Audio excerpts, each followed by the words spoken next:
ভারতে আশ্রয় নেওয়া ক্ষমতাচ্যুত সাবেক প্রধানমন্ত্রী শেখ হাসিনা সম্প্রতি দিল্লিতে সরাসরি গণমাধ্যমের সামনে কথা বলায় তীব্র ক্ষোভ প্রকাশ করেছেন বাংলাদেশ সরকার।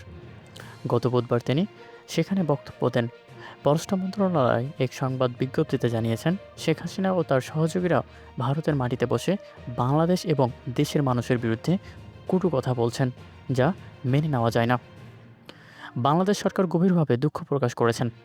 এই ধরনের ঘটনার ফলে দুই দেশের সম্পর্কের ওপর কেমন খারাপ প্রভাব পড়তে পারে সেই বিষয়ে আগে থেকে ভারত সরকারকে সতর্ক করা হয়েছিল। তা সত্ত্বেও তিনি দিল্লিতে তাকে জনসম্মুখে অনুষ্ঠান করার কথা বলেন এবং কথা বলার সুযোগ দিয়েছেন।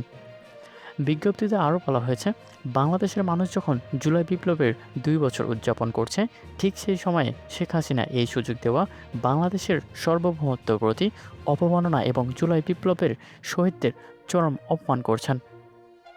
পররাষ্ট্র মন্ত্রণালয় আরও উল্লেখ করেছেন, ২০১৩ সালের অপরাধী চুক্তি অনুযায়ী শেখ হাসিনাকে বাংলাদেশে ফেরত পাঠানোর জন্য বারবার অনুরোধ করা হলেও ভারত সরকার এখনও কোনো জবাব দেয়নি।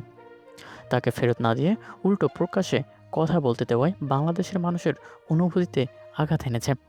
বাংলাদেশ ভারতের সাথে পারস্পরিক শ্রদ্ধা, সমতা ও একে অপরের অভ্যন্তরীণ বিষয়ে হস্তক্ষেপ না করার ভিত্তিতে ভালো সম্পর্ক রাখতে চায়।